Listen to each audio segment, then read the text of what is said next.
आत्मा के अवतरण पर्व के पश्चात आज 17वां रविवार है और आज का विषय है क्रूस का मार्ग। आइए हम अपनी आराधना को शुरू करें। मैं यहोवा की सारी करुणा के विषय सदा गाता रहूंगा। मैं तेरी सच्चाई पीढ़ी से पीढ़ी तक बताता रहूंगा, क्योंकि मैंने कहा तेरी करुणा सदा बनी रहेगी, तू स्वर्ग में अपनी सच्चाई को स्थिर रखेगा। प्रार्थना करेंगे।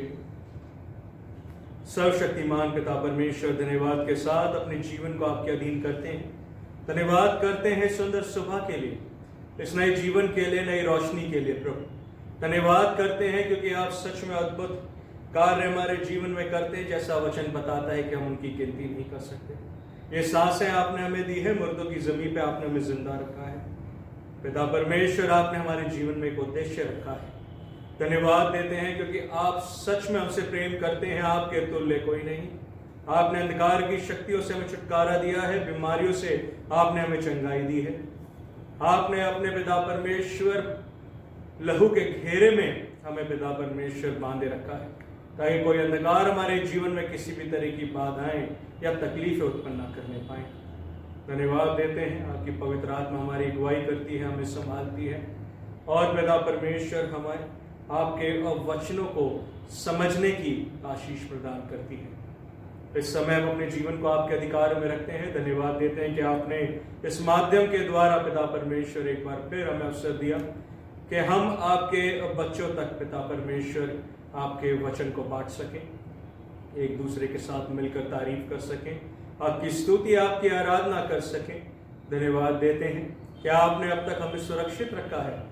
प्रभु, आपने अपने पंखों तले अपनी आड़ में हमें छिपाए रखा है, जैसा आपका वचन बताता है। आप हमारे लिए ढाल और झिलम ठहरे हैं। प्रभु धन्यवाद देते हैं आपके अनुग्रह के लिए। प्रभु इस समय को आपके अधिकार में रखते हैं। धन्यवाद देते हैं जब हम कुछ देर के लिए अपने जीवन का प्रभु आपकी तारीफ में लगाते हैं। हमारे गीतों का गाना, वचन पढ़ना, उस पर अध्ययन करना, हर एक कार्य जो अपने जीवन में करने पाए प्रभु वो आपको पसंद आने पाए, आपकी अगुवाई में बढ़े, आपके बताए हुए उद्देश्य को हम अपने जीवन में समझकर उसे पूरा करें।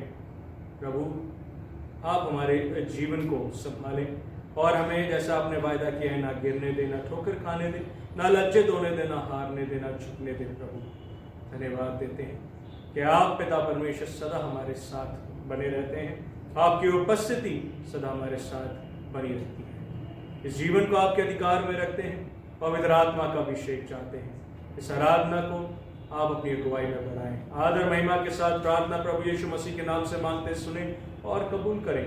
आमीन। परमेश्वर की महिमा के लिए हम गीत गाएंगे। गीत नंबर 23 आशीष तुझसे चाहते हैं, हे स्वर्गीय पिता हम आते हैं।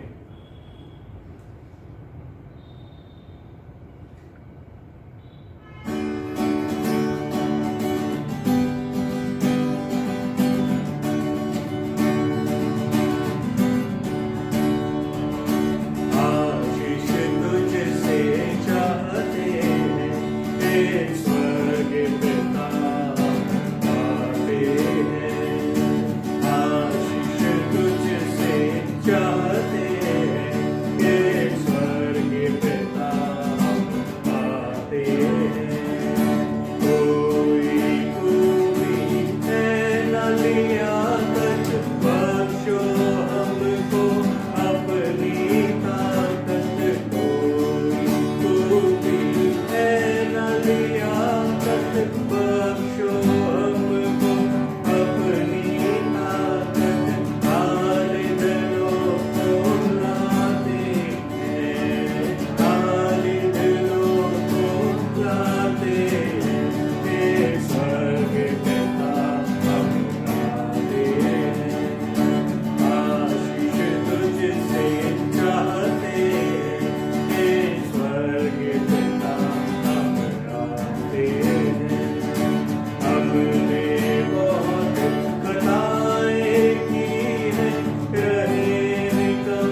जाते हैं, कर्म से सर झुक जाते हैं, हे स्वर्ग पिता हम आते हैं, आशीष तुझसे चाहते हैं, हे स्वर्ग पिता हम आते हैं।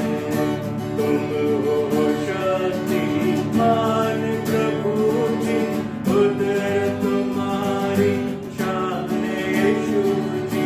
तुम हो शक्तिमान प्रभु जी, उधर तुम्हारी शान यीशु जी। तुमसा नाम गाते हैं, तुमसा नाम गाते हैं, हे स्वर्ग पिता हम गाते हैं, आशीष तुझसे चाहते हैं, हे स्वर्ग पिता हम गाते हैं। बंदे को तू कभी न भूले, दुख सहे दुनिया में तूने। बंदे को तू कभी न भूले, दुख सहे दुनिया में तूने।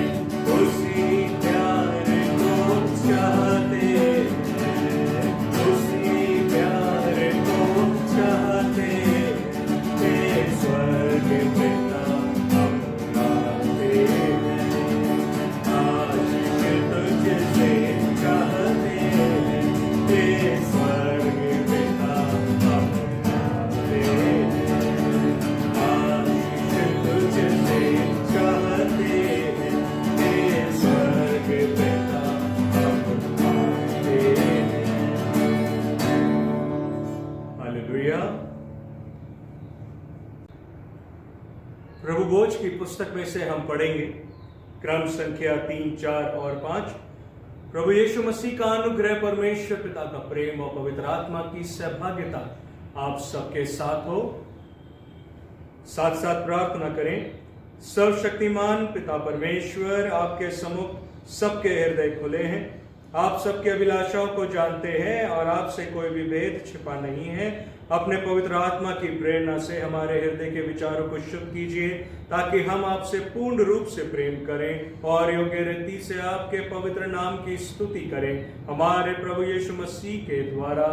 आमीन। स्वर्ग में परमेश्वर की महिमा और पृथ्वी पर उसके लोगों को शांति। हे प्रभु परमेश्वर, स्वर्ग के राजा, सर्वशक्तिमान पिता परमेश्वर, हम आपकी आराधना करते, आपको धन्यवाद देते और आपकी महिमा के कारण आपकी स्तुति करते हैं।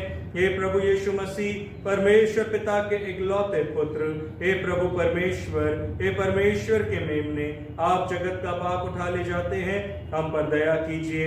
आप पिता की दाहिनी ओर विराजमान हैं, हमारी प्रार्थना स्वीकार कीजिए, क्योंकि केवल आप ही पवित्र हैं, आप ही प्रभु हैं, आप ही यीशु मसीह पवित्र आत्मा के साथ परमेश्वर पिता की महिमा में परम उच्च हैं।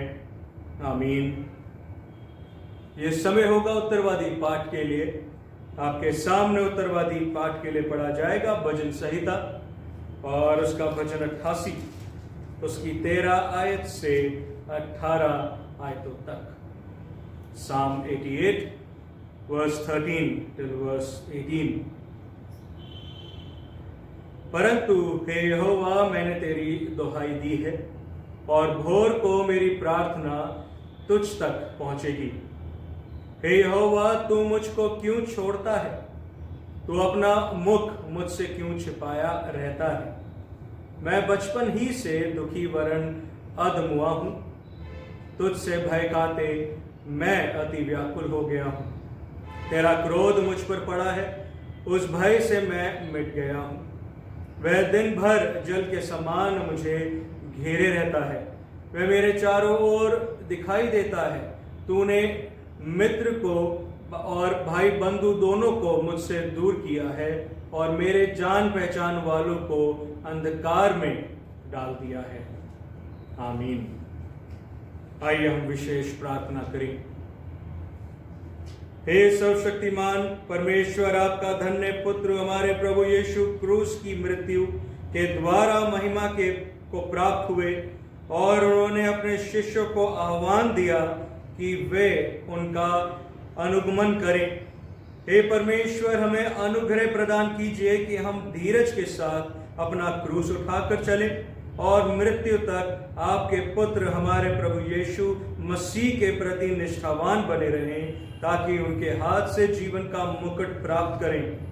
उन्हीं के द्वारा जो आपके और पवित्र आत्मा के साथ एक परमेश्वर है और अब तथा सदा सर्वदा जीवित और राज्य करते हैं। आमीन। पवित्र शास्त्र में से पहले 2 पाठ पढ़े जाएंगे। पहला पाठ आपके सामने पढ़ा जाएगा यशाया नबी की पुस्तक और उसका 53 अध्याय और उसकी 1 आयत से 4 आयतों तक, उसके बाद 10 और 11 आयतें। जो समाचार हमें दिया गया उसका किसने विश्वास किया, और यहोवा का भुजबल किस पर प्रकट हुआ? क्योंकि वह उसके सामने अंकुर के समान और ऐसी जड़ के समान उगा जो निर्जल भूमि में फूट निकले। उसकी ना तो कुछ सुंदरता थी कि हम उसको देखते, और ना उसका रूप ही हमें ऐसा दिखाई पड़ा कि हम उसको चाहते। वह तुच्छ जाना जाता और मनुष्यों का त्यागा हुआ था। वह दुखी पुरुष था, रोग से उसकी जान पहचान थी और लोग उससे मुख फेर लेते थे। वह तुच्छ जाना गया और हमने उसका मूल्य न जाना। निश्चय उसने हमारे रोगों को सह लिया और हमारे ही दुखों को उठा लिया। तो अभी हमने उसे परमेश्वर का मारा कूटा और दुर्दशा में पड़ा हुआ समझा। तो अभी यहोवा को यही भाया कि उसे कुचले उसी ने उसको रोगी कर दिया। जब वह अपना प्राण दोष बलि करे, तब वह अपना वंश देखने पाएगा। वह बहुत दिन जीवित रहेगा, उसके हाथ से यहोवा की इच्छा पूरी हो जाएगी। वह अपने प्राणों का दुख उठाकर उसे देखेगा और तृप्त होगा। अपने ज्ञान के द्वारा मेरा धर्मी दास बहुत तेरों के धर्मी ठहरेगा, और उनके अधर्म के कामों का बोझ आप उठा लेगा। ये परमेश्वर का वचन है। पढ़े जाने और सुने जाने में परमेश्वर आप सबको आशीष दे। आमीन। दूसरा पाठ आपके सामने पढ़ा जाएगा। 2 कुरिन्थियों 4 अध्याय 7 आयत से और उसकी 14 आयतों तक। परंतु हमारे पास वह धन मिट्टी के बर्तनों में रखा है कि यह असीम सामर्थ हमारी ओर से नहीं, वरन परमेश्वर ही की ओर से ठहरे। हम चारों ओर से क्लेश तो भोगते हैं, पर संकट में नहीं पड़ते। निरुपाय तो हैं, पर निराश नहीं होते। सताए तो जाते हैं, पर त्यागे नहीं जाते। गिराए तो जाते हैं, पर नष्ट नहीं होते। हम यीशु की मूल्य मृत्यु को अपनी देह में हर समय लिए फिरते हैं, कि यीशु का जीवन भी हमारी देह में प्रकट हो। क्योंकि हम जीते जी सर्वदा यीशु के कारण मृत्यु के हाथ में सौंपे जाते हैं, कि यीशु का जीवन भी हमारे मरणहार शरीर में प्रकट हो। इस प्रकार मृत्यु तो हम पर प्रभाव डालती है और जीवन तुम पर, इसलिए कि हम में वही विश्वास की आत्मा है जिसके विषय में लिखा है, मैंने विश्वास किया इसलिए मैं बोला। अतः हम भी विश्वास करते हैं, इसीलिए बोलते हैं, क्योंकि हम जानते हैं कि जिसने प्रभु यीशु को जिलाया वही हमें भी यीशु में भागी जानकर जिलाएगा और तुम्हारे साथ अपने सामने उपस्थित करेगा। ये परमेश्वर का वचन है। पढ़े जाने और सुने जाने में परमेश्वर हम सबको आशीष दे। आइए हम अपने आप को परमेश्वर के वचन के लिए तैयार करेंगे। गीत गाएंगे। गीत नंबर 43 क्रूसी है तेरा निशान, आगे बढ़ो जवान, पीछे न हटना कभी, यीशु है तेरी चट्टान।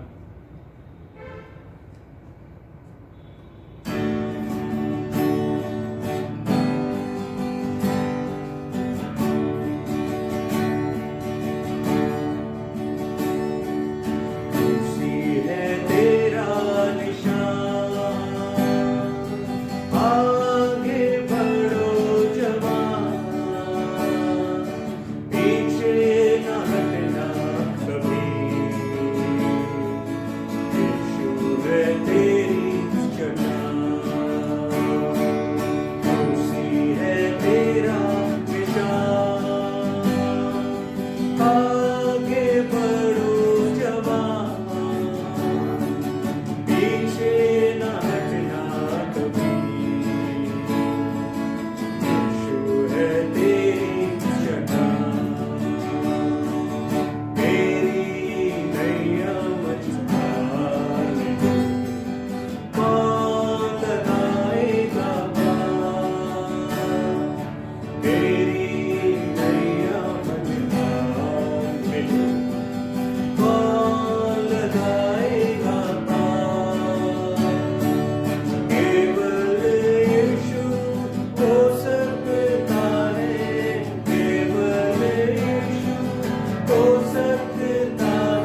तुझको बचाने को,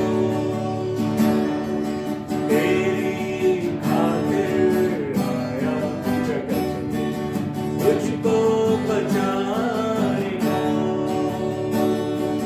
तेरे लिए ही यीशु ने खोला, तेरे लिए ही यीशु ने खोला मुक्ति के द्वार को। उसी है तेरा निशान, आगे बढ़ो जवान, पीछे न हटना कभी। यीशु है तेरी चट्टान, उसी है तेरा निशान, आगे बढ़ो जवान, पीछे न हटना कभी। यीशु है तेरी चट्टान। हालेलुया।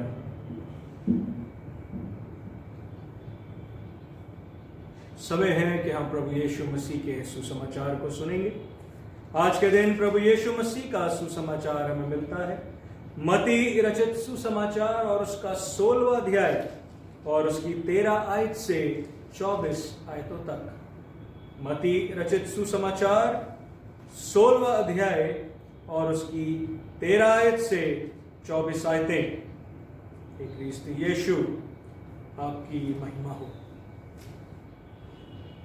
यीशु कैसरिया फिलिप्पी के प्रदेश में आया और अपने चेलों से पूछने लगा, लोग मनुष्यों के पुत्र को क्या कहते हैं? उन्होंने कहा, कुछ तो यूहन्ना बपतिस्मा देने वाला कहते हैं, और कुछ एलिया, और कुछ यिर्मयाह या भविष्यद्वक्ताओं में से कोई एक कहते हैं। उसने उनमें कहा, परंतु तुम मुझे क्या कहते हो? शमौन पतरस ने उत्तर दिया, तू जीवते परमेश्वर का पुत्र मसीह है। यीशु ने उसको उत्तर दिया, हे शमौन, योना के पुत्र, तू धन्य है, क्योंकि मांस और लहू ने नहीं, परंतु मेरे पिता ने जो स्वर्ग में है ये बात तुझ पर प्रकट की है। और मैं भी तुझसे कहता हूं कि तू पतरस है, और मैं इस पत्थर पर अपनी कलीसिया बनाऊंगा, और अधोलोक के फाटक उस पर प्रबल न होंगे। मैं तुझे स्वर्ग के राज्य की कुंजियां दूंगा, और जो कुछ तू पृथ्वी पर बांधेगा वह स्वर्ग में बंधेगा, और जो कुछ तू पृथ्वी पर खोलेगा वह स्वर्ग में खुलेगा। तब उसने चेलों को चिताया कि किसी से ना कहना कि मैं मसीह हूं। उस समय से यीशु अपने चेलों को बताने लगा, अवश्य है कि मैं यरूशलेम को जाऊं और पुरनियों और प्रधान याजकों और शास्त्रियों के हाथ से बहुत दुख उठाऊं और मार डाला जाऊं और तीसरे दिन जी उठूं। इस पर पतरस उसे अलग ले जाकर झड़कने लगा, हे प्रभु परमेश्वर, ना करे, तेरे साथ ऐसा कभी ना होगा।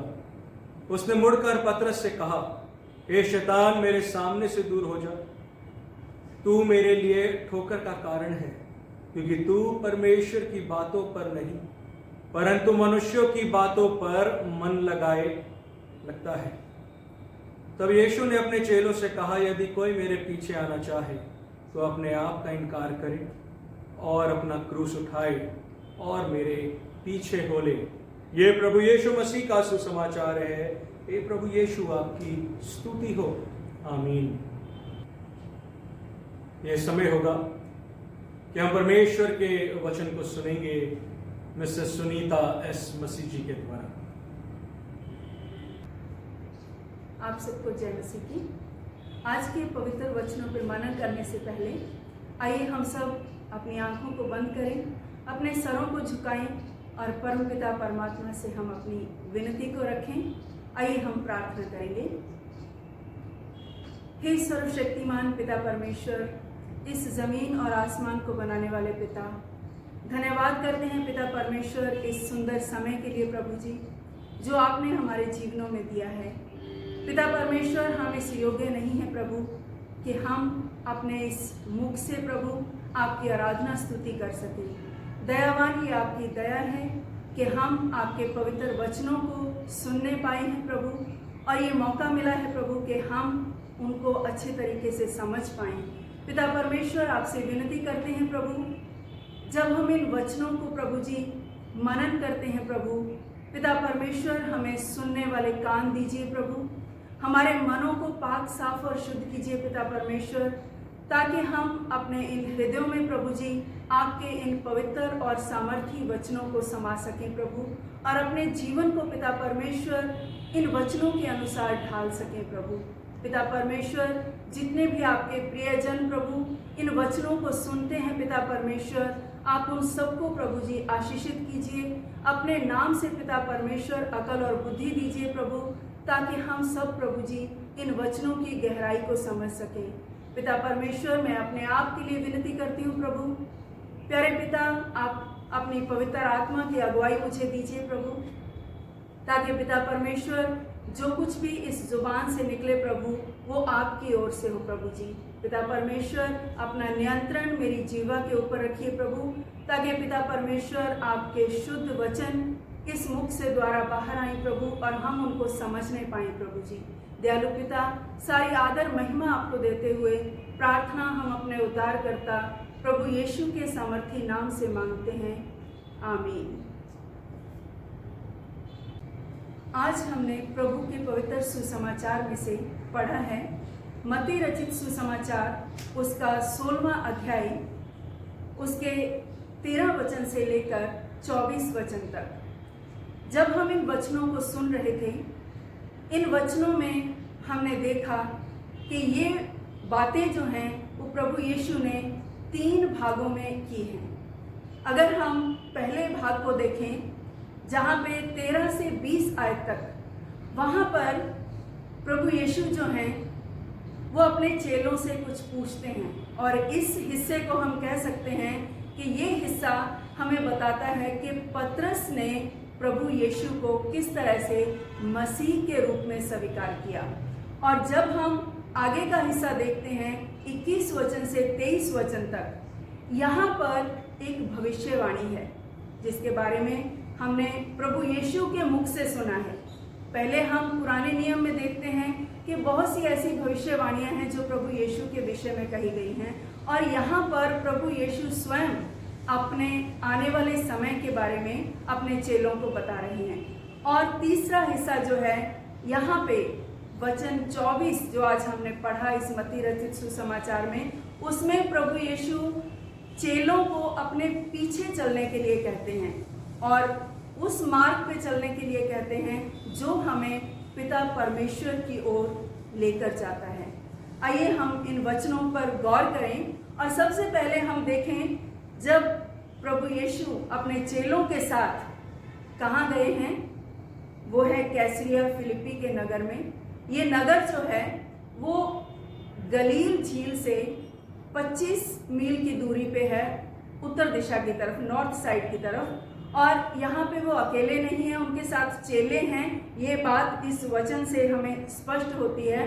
और यहाँ पे जब हम देखते हैं कि प्रभु यीशु जो हैं वो एक प्रश्न अपने चेलों से पूछते हैं, और वो प्रश्न क्या है कि मनुष्य का पुत्र कौन है। ये प्रश्न वो अपने विषय में पूछ रहे हैं और ये जानना चाहते हैं कि लोग क्या कहते हैं।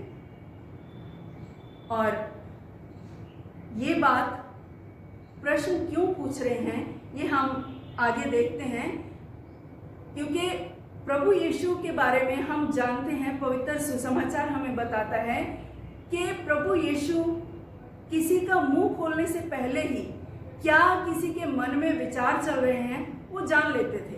वो मन की जो भी किसी के मन के अंदर बात होती थी उसे वो जान लेते थे और तुरंत उनको बता भी देते थे कि आप ऐसा विचार क्यों कर रहे हो। और यहाँ पे वो ये उत्तर सुनना चाहते हैं कि लोग क्या कहते हैं। और क्योंकि जब हम पवित्र सुसमाचार में पढ़ते हैं, एक ऐसी बीमारी से एक व्यक्ति को वो चंगा करते हैं जो लकवे का रोगी था।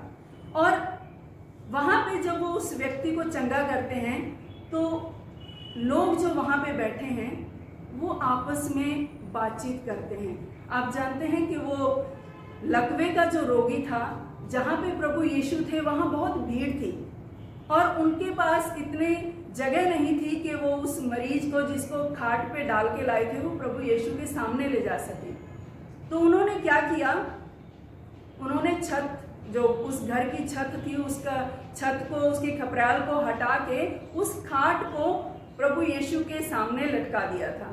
वो अपना विश्वास प्रकट करना चाह रहे थे। उनके अंदर विश्वास था कि हमारा जो ये मरीज है, जो ये व्यक्ति है, ये चंगा हो जाएगा। और जब प्रभु यीशु ये जानना चाह रहे हैं तो इसका मतलब ये बिल्कुल भी नहीं है कि वो अपनी बढ़ाई सुनना चाहते हैं या ये जानना चाहते हैं कि लोगों के मनों में क्या है। वो सिर्फ ये जानना चाहते हैं कि मेरे चेले इस वक्त क्या सोच रहे हैं। और वो जवाब भी देते हैं, इस बात का चेले जवाब भी देते हैं कि कोई तो क्या कहता है, जब हम आगे 14वां वचन पढ़ते हैं कि कुछ तो ये कहते हैं कि यूहन्ना बपतिस्मा देने वाला है, और कुछ कहते हैं ये एलिया है, और कुछ ये भी कहते हैं कि यिर्मयाह है या दूसरे नबियों में से एक है। परंतु प्रभु यीशु पूछते हैं, पर तुम क्या कहते हो? इसका मतलब वो चेलों से जानना चाहते हैं कि तुम क्या कहते हो। प्रिय बहन भाइयों, यहाँ चेलों ने सबने जवाब नहीं दिया। किस चेले ने जवाब दिया? वो था शमौन पतरस, और उसी ने ये स्वीकार किया है सबसे पहले कि तू जीवित परमेश्वर का पुत्र मसीह है। हालेलुया। और प्रभु यीशु जब ये बात सुन रहे थे तो उनके मन में एक, हम कह सकते हैं कि जो वो जानना चाहते थे उसकी तसल्ली हुई कि कम से कम पतरस का जवाब जो था वो एक संतुष्टि देने वाला जवाब था कि उसने प्रभु यीशु को पहचान लिया था। लेकिन अगर प्रभु यीशु के मन में ये होता कि ये मेरी बढ़ाई करें, लोगों को मेरे बारे में बताएं, तो जब हमने आगे इन्हीं वचनों में पढ़ा है 20वें वचन में, तो वहाँ पे प्रभु यीशु मना करते हैं कि तुम ये बात किसी से ना कहना। आगे हम देखते हैं, जब 16वें वचन में जाते हैं तो उसमें प्रभु यीशु पतरस को कहते हैं, हे शमौन, योना के पुत्र, तू धन्य है, क्योंकि मांस और लहू ने इसे तुझ पर प्रकट नहीं किया, परंतु मेरे पिता ने जो स्वर्ग में है प्रकट किया है। प्रिय बहन भाइयों, ये बातें ऐसे ही अपने मन से कोई तब तक नहीं कह सकता जब तक परमेश्वर का अनुग्रह उस हृदय पर ना हो। कहने को बहुत से लोग हैं जो कहते हैं हम प्रभु यीशु को जानते हैं, हम प्रभु को मानते हैं, लेकिन जानना, मानना और दिल से उस चीज पर विश्वास करना, दोनों में अंतर है। क्योंकि अभी जब हम बात कर रहे थे उस लकवे के रोगी की, वहां पे भी हमने देखा कि एक बात को जानना, वो जानते थे कि प्रभु यीशु बीमारों को चंगा कर रहे हैं और वो इस रोगी को भी चंगा कर देंगे, लेकिन उनके हृदय में विश्वास था कि वो ही चंगा कर सकते हैं, और इसीलिए उन्होंने इतने एफर्ट्स किए कि हम इसको प्रभु यीशु के पास ले जाएं तो वो चंगा हो जाएगा। क्योंकि विश्वास होना और विश्वास को प्रकट करना, दोनों में भी अंतर है। और यहाँ जब हम ये वचन हम पढ़ रहे हैं तो यहाँ पे हम देखते हैं कि प्रभु यीशु जब ये बात, ये उत्तर जो है वो पतरस से सुन लेते हैं तो वो उसे धन्य कहते हैं। और जब हम इन वचनों में देखते हैं तो दो चीजें निकल के हमारे सामने आती हैं, और वो दो चीजें क्या हैं? एक तो है परमेश्वर द्वारा प्रदान किया गया अद्भुत ज्ञान, जो किसके पास है इस समय? वो है पतरस के पास। और दूसरा है इन बातों का मकसद, पतरस को चुने जाने का मकसद। और क्योंकि आगे जब हम 18 और 19 वचन कहते हैं, पढ़ते हैं, तो वहां पे प्रभु यीशु कहते हैं, मैं तुझसे ये भी कहता हूं कि तू पतरस है और इसी चट्टान पर मैं अपनी कलीसिया बनाऊंगा। कितना बड़ा प्रभु यीशु पतरस के साथ वायदा कर रहे हैं। और आगे, और अधोलोक के फाटक उस पर प्रबल ना होंगे।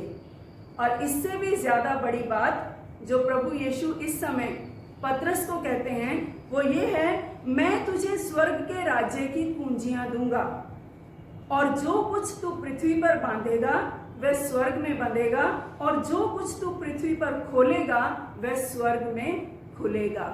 ये था प्रभु यीशु का वो प्रश्न पूछने का मकसद। पहली बात, दो चीजें हमने देखी। एक तो है परमेश्वर का अद्भुत ज्ञान किसके पास है, और वो किसके पास था? पतरस के पास था। इसीलिए उसने तुरंत ये जवाब दिया। क्या जवाब दिया? तू जीवित परमेश्वर का पुत्र मसीह है। और उसके साथ साथ क्या मकसद था ये प्रश्न पूछने का, वो भी हमारे सामने इन वचनों के द्वारा बहुत स्पष्ट हो गया है कि प्रभु यीशु उसको क्यों चुनते हैं, उनका क्या उद्देश्य है। अगला जो हिस्सा है जिसको हम वर्ष 21 से लेकर 23 तक देखते हैं, उस हिस्से में प्रभु यीशु जो है वो भविष्यवाणी कर रही है। किसके विषय में? वो अपने ही विषय में बता रही है कि ऐसा होगा। यहां लिखा है, उस समय से यीशु मसीह अपने चेलों को बताने लगा कि अवश्य है कि मैं यरूशलेम को जाऊं और प्राचीनों, मुख्य याजकों और शास्त्रियों द्वारा बहुत दुख उठाऊं और मार डाला जाऊं और तीसरे दिन जिलाया जाऊं। अब यहाँ लिखा है ये आवश्यक है, और इसीलिए जो कुछ प्रभु यीशु कह रहे हैं इसका मतलब है कि वो सब होना जरूरी है, क्योंकि ये पिता परमेश्वर की योजना है। और जब हम आज के वचनों में यशाया नबी की पुस्तक पढ़ रहे थे, उसमें हमने 53 अध्याय उसका 1 से 4 आयत और फिर 10 से 11 आयत पढ़ा है। तो उसमें भी 10वें वचन में क्या लिखा है कि यहोवा को यही भाया। क्या भाया? जो अभी प्रभु यीशु हम सबको और अपने चेलों को बता रहे हैं कि ये होना आवश्यक है कि मैं कष्ट उठाऊं और मुख्य याजकों और शास्त्रियों द्वारा कष्ट उठा के मैं मार डाला जाऊं। मतलब ये योजना उनको पता है।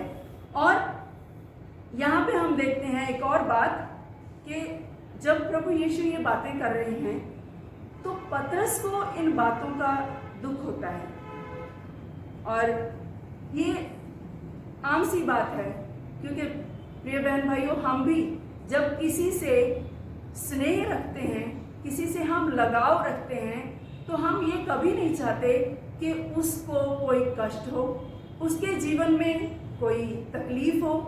तो इसीलिए शायद जब प्रभु यीशु ऐसा कह रहे हैं और पतरस जो उनके साथ बहुत प्रेम रखता है, उसको ये बात अच्छी नहीं लगती और वो क्या कहता है कि वो प्रभु यीशु को साइड में ले जाके थोड़ा उनसे बात करता है।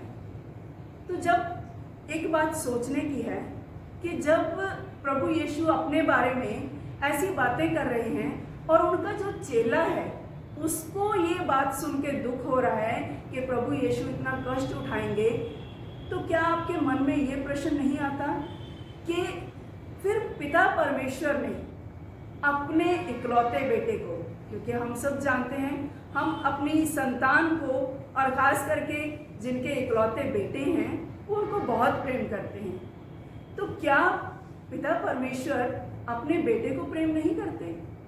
एक बार दिमाग में ये प्रश्न जरूर उठता है कि जब हम अपने किसी प्रियजन की तकलीफ नहीं देख सकते तो पिता परमेश्वर अपने इकलौते बेटे को इस कष्ट में क्यों डाल रहे हैं? प्रिय बहन भाइयों, परमेश्वर के प्यार को समझिए। वो इसके द्वारा, ऐसा नहीं है कि उनको अपने इकलौते बेटे से प्यार नहीं है, लेकिन उसके साथ साथ उनका प्यार हम सब पापियों के लिए छलक रहा है। हम उसे देख सकते हैं हम उसको महसूस कर सकते हैं कि हमें पापों से छुड़ाने के लिए उन्होंने इस क्रूस के मार्ग को तैयार किया, ताकि हम इस मार्ग के द्वारा पिता परमेश्वर के पास पहुंच सकें, उस स्वर्ग में पहुंच सके जहां पिता परमेश्वर का सिंहासन है।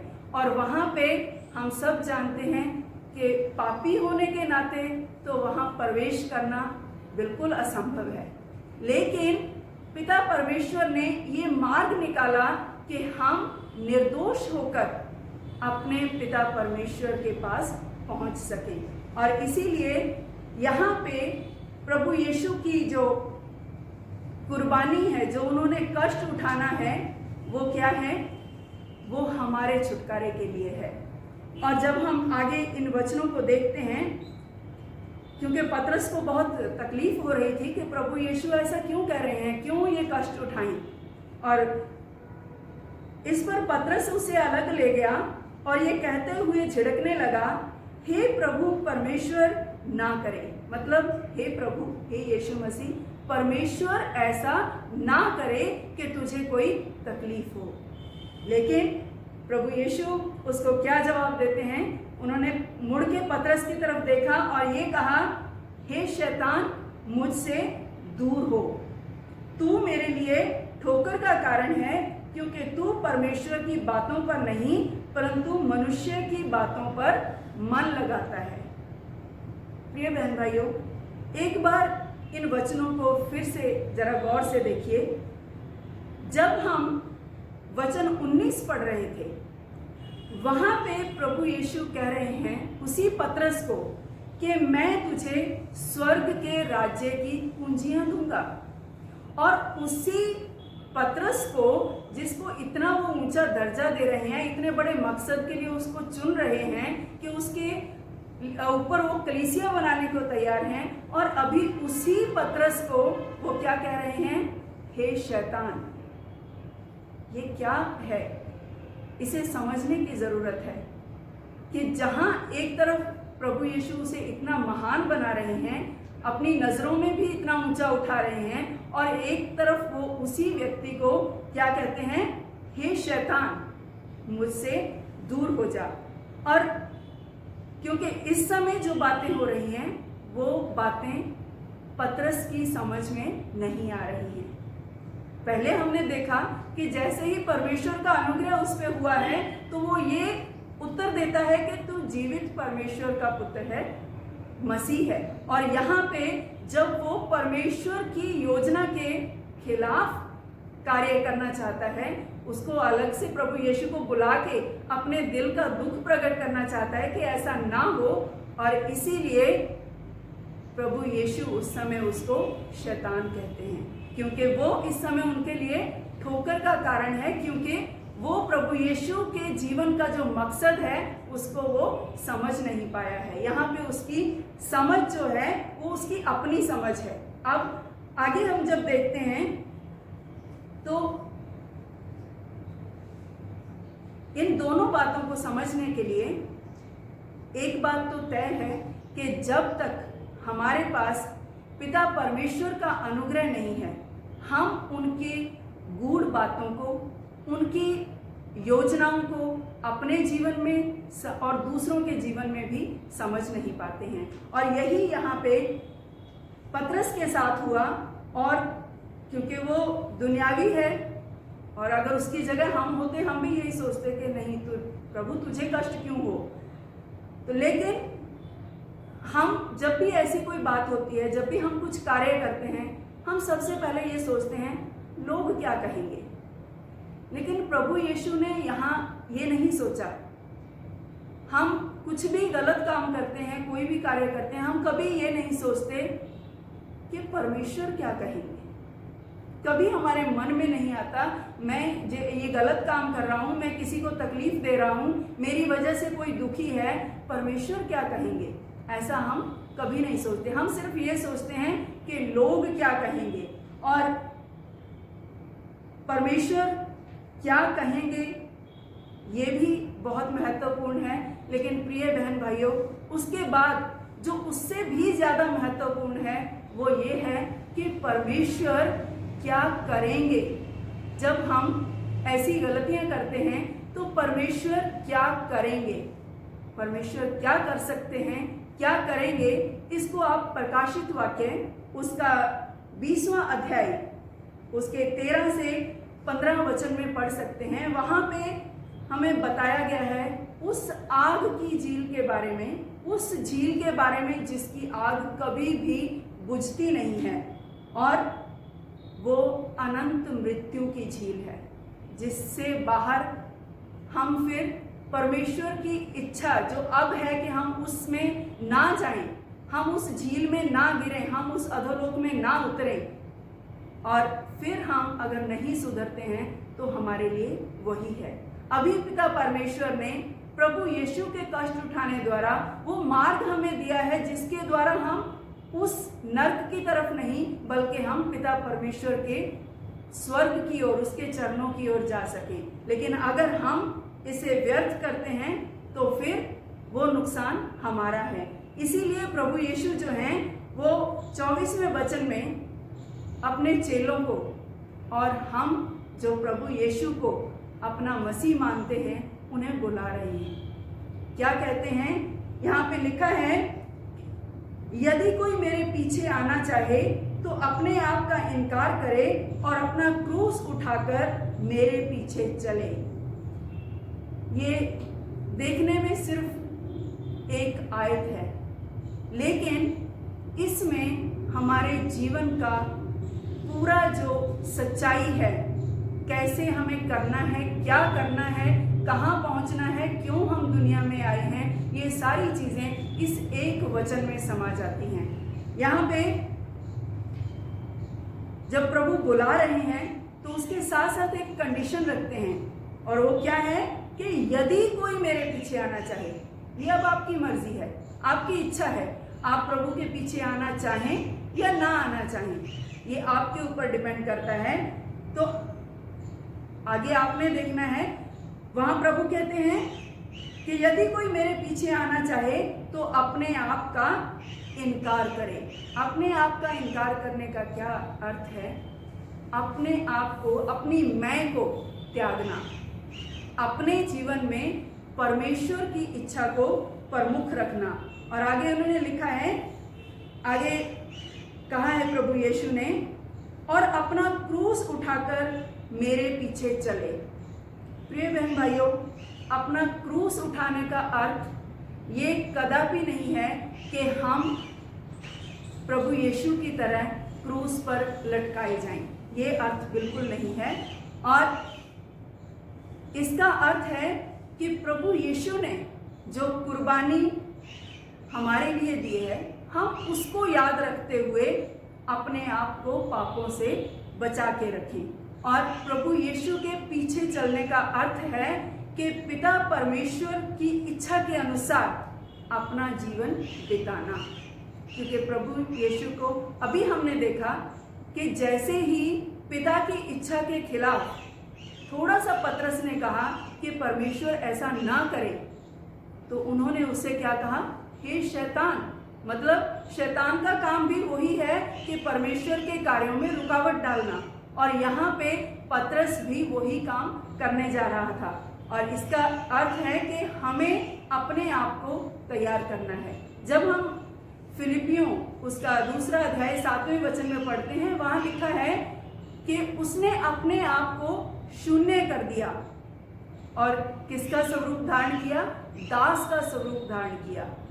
प्रिय बहन भाइयों, हमें भी वही जरूरत है, अपने आप को शून्य करने की, ताकि पिता परमेश्वर के जो योजनाएं हैं, जो उनका मकसद हमारे जीवन के लिए है, वो पूरा हो सके। और मत्ती उसका 10वां अध्याय उसके 38 वचन में भी ऐसा लिखा है, जो अपना क्रूस उठाकर मेरे पीछे नहीं चलता वह मेरे योग्य नहीं। अब यहाँ आप समझ गए हैं कि क्रूस उठाना क्या है। तो हमें अपना क्रूस उठा के, मतलब पिता परमेश्वर की जो योजनाएं हैं, जो उनकी इच्छा हमारे जीवन के लिए है, उसको महत्व देते हुए हमें प्रभु यीशु के पीछे चलना है। और आज जब हम वचनों को पढ़ रहे थे, हमने नए नियम में दूसरा कुरिन्थियों पढ़ा, जो हमने चौथा अध्याय 7 से 14 वचन तक पढ़ा। अगर आपने गौर से सुना तो 8 से लेकर 10 वचन में एक बहुत अद्भुत बात लिखी गई है, जो ये प्रकट करती है कि पिता परमेश्वर का हमारे जीवनों के लिए कोई ना कोई मकसद जरूर है। और वो बात क्या लिखी है वहाँ लिखा है कि हम चारों ओर से क्लेश सहते हैं परंतु मिटाए नहीं जाते। अगली बात लिखी है, निरुपाय तो होते हैं परंतु निराश नहीं होते, सताए तो जाते हैं परंतु त्यागे नहीं जाते। ये सारी बातें क्या हैं? ये हमें यही बताती हैं, भले ही हमारे जीवनों में कष्ट आता है, कुछ भी तकलीफ आती है, लेकिन उसका मतलब ये नहीं है अगर हम आज भी उन परिस्थितियों से निकलकर जीवित हैं तो परमेश्वर का कोई ना कोई अच्छा उद्देश्य हमारे जीवनों से है। और इसीलिए वो ये नहीं चाहते कि हमारे जीवन हम अपनी गलतियों के कारण इनको नष्ट कर लें। पिता परमेश्वर क्या चाहते हैं? हम उस मार्ग पे चलें, उस क्रूस के मार्ग को उन्होंने तैयार किया, हम उसे फॉलो करें, अपने प्रभु यीशु को फॉलो करें, जिसने पिता परमेश्वर की हर बात को माना, चाहे उसमें कष्ट था, चाहे उसमें कोई तकलीफ थी, जो कुछ भी था। इससे ज्यादा कष्ट क्या होगा कि वो खुद निर्दोष होकर हमारे पापों के कारण, पिता परमेश्वर की इच्छा से हमारे पापों के कारण उन्होंने वो कष्टदायी सलीबी मौत सह ली। प्रिय बहन भाइयों, इसलिए हमें भी अपने आप को प्रभु को समर्पित रखना है। प्रभु हम सबको अपने अनुग्रह में रखें और आप सब प्रार्थना करें कि हम जीवन का मुकुट पाने के योग्य बन सकें। प्रभु हम सबको अपनी इन वचनों पर आशीष दें। आमीन। जय मसीह। जब हमने प्रभु के वचन को सुना, ये समय है कि हम अपने विश्वास का अंगीकार करें। आइए मिलकर प्रेरितों के विश्वास वचन को हम एक साथ मिलकर दोहराएंगे। क्रम संख्या 14। मैं सर्वशक्तिमान पिता स्वर्ग और पृथ्वी के सृष्टिकर्ता परमेश्वर पर विश्वास करता हूँ। मैं उसके इकलौते पुत्र हमारे प्रभु यीशु मसीह पर विश्वास करता हूँ। वह पवित्र आत्मा के सामर्थ्य से गर्भ में आए और कुंवारी मरियम से जन्मे। उन्होंने 35 पिलातुस के शासन में दुख भोगा। वह क्रूस पर चढ़ाए गए और मरे और गाड़े गए और मृतकों के लोक में उतरे। तीसरे दिन वे जी उठे। वह स्वर्ग पर चढ़ गए और पिता की दाहिनी ओर विराजमान हुए। वह जीवितों और मृतकों का न्याय करने को फिर आएंगे। वह पवित्र आत्मा पर, पवित्र सरलौकिक कलीसिया पर, संतों की संगति, पापों की क्षमा दे के पुनरुत्थान और शाश्वत जीवन पर विश्वास करता हूँ। आमीन। अब समय है कि हम एक दूसरे के लिए प्रार्थना करेंगे, परियत निवेदन करेंगे। सबको जय मसीह की। आइए हम प्रार्थना में लगे रहेंगे, परिहित निवेदन करेंगे। हम समस्त मानव जाति के लिए प्रार्थना करें और अपनी प्रार्थनाओं को प्रभु यीशु मसीह के निरंतर निवेदन के साथ अर्पित करें। हे पिता, हम प्रार्थना करते हैं कि समस्त संसार में न्याय और शांति स्थापित हो और प्रत्येक व्यक्ति भरपूर जीवन प्राप्त करे। हे दयावान प्रभु, हमारी प्रार्थना सुनिए।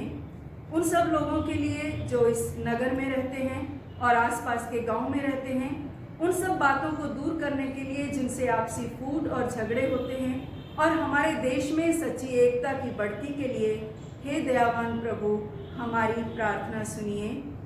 उन सब लोगों के लिए जो कृषि, उद्योग अथवा व्यापार में लगे हुए हैं, सब मजदूरों और कारीगरों के लिए, और उन सब के लिए जो हमारे देश की रक्षा करते हैं, हे दयावान प्रभु, हमारी प्रार्थना सुनिए।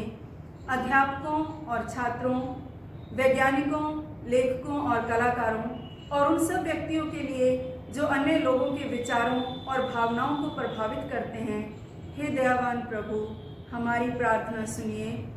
उन सब लोगों के लिए जो दुखी हैं, बेरोजगार हैं, भूखे प्यासे हैं, दरिद्र और दलित हैं, बीमार और मरणासन हैं, और उन सब व्यक्तियों के लिए जो ऐसे लोगों की सेवा और सहायता करते हैं, हे दयावान प्रभु, हमारी प्रार्थना सुनिए। हमारे तथा अन्य देशों के सब शासकों के लिए, विशेषकर हमारे राष्ट्रपति, प्रधानमंत्री, इस राज्य के राज्यपाल और मुख्यमंत्री और उनके लिए भी जो लोगों पर किसी प्रकार का अधिकार रखते हैं, हे दयावान प्रभु हमारी प्रार्थना सुनिए। संपूर्ण मसीही समाज की एकता और मेल मिलाप के लिए और समस्त संसार में उनकी गवाही और सेवा कार्य के लिए, हे दयावान प्रभु हमारी प्रार्थना सुनिए।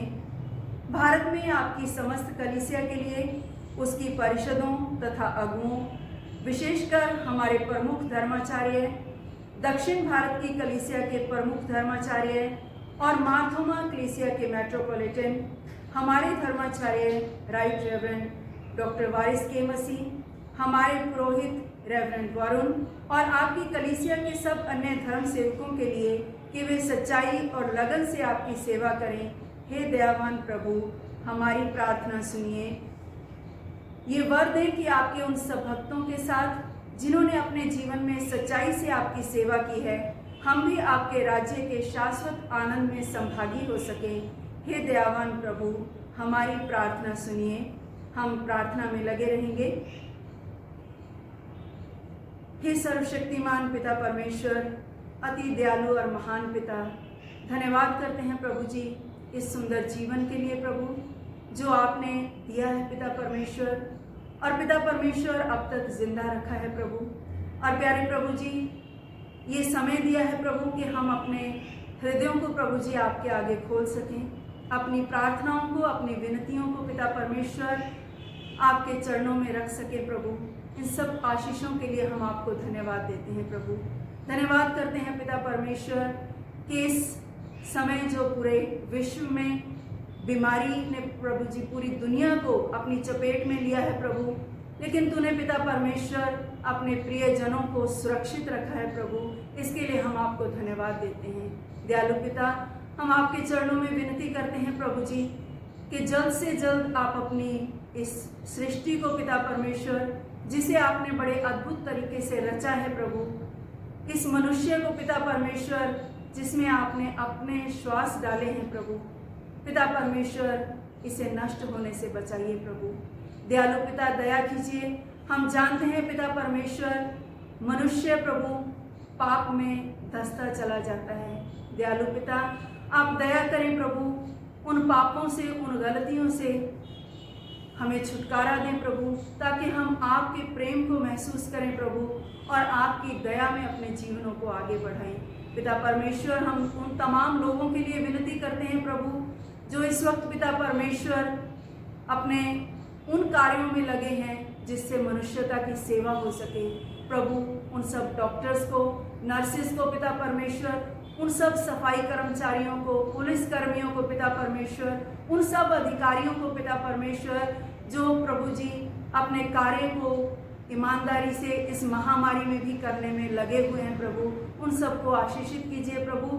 उनके घरों में अपनी आशीष दीजिए प्रभु जी और अपनी अद्भुत शांति उनके हृदयों में दीजिए प्रभु, ताकि उनकी सेवा प्रभु जी व्यर्थ ना जाए पिता परमेश्वर, और वो आपके अनुग्रह में प्रभु जी स्वयं स्वस्थ रहें और पिता परमेश्वर दूसरों की भी सेवा कर सकें। दयालु पिता हम विनती करते हैं प्रभु जी आपकी कलीसियाओं के लिए पिता परमेश्वर, सबको प्रभु जी अपने अनुग्रह में रखना पिता परमेश्वर, ताकि प्रभु जी शैतान जो इस ताक में रहता है कि वो कब मनुष्यों को फाड़ खाए, पिता परमेश्वर आप रक्षा करना, सबके विश्वास को मजबूती देना प्रभु जी, ताकि पिता परमेश्वर वो डगमगाए नहीं।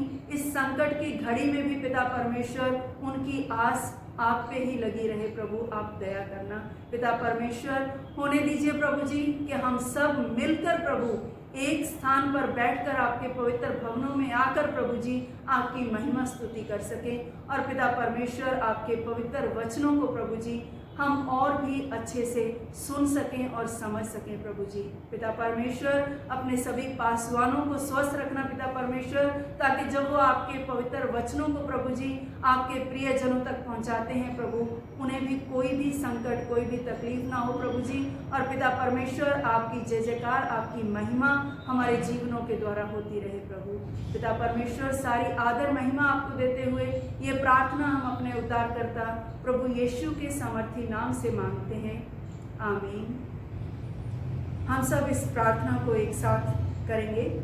हे स्वर्गीय पिता, अपने राज्य को शीघ्र प्रकट कीजिए और हमारी इन प्रार्थनाओं को सुनिए। हम आपके पुत्र, अपने प्रभु और उद्धारकर्ता यीशु मसीह के नाम से ये मांगते हैं, आमीन। जय मसीह की। हम प्रार्थना में बने रहेंगे, प्रभु की प्रार्थना एक साथ मिलकर कहेंगे। हे हमारे पिता, आप जो स्वर्ग में हैं, आपका नाम पवित्र माना जाए, आपका राज्य आए, आपकी इच्छा जैसे स्वर्ग में पूरी होती है वैसे पृथ्वी पर भी हो। आप हमारे दिन भर की रोटी आज हमें दीजिए। आप हमारे अपराधों को क्षमा कीजिए जैसे हमने अपने अपराधियों को क्षमा किया है। आप हमें परीक्षा में मत डालिए परंतु बुराई से बचा लीजिए, क्योंकि राज्य, पराक्रम और महिमा अब और सदा सर्वदा आप ही के हैं, आमीन। परमेश्वर की शांति जो सारी समझ से परे है, परमेश्वर के और उसके पुत्र हमारे प्रभु यीशु मसीह के ज्ञान और प्रेम में आपके हृदय और विचारों को सुरक्षित रखे। और सर्वशक्तिमान परमेश्वर पिता, पुत्र और पवित्र आत्मा की आशीष आप पर हो और आपके साथ सदा सर्वदा बनी रहे, आमीन। सबको जय मसीह की।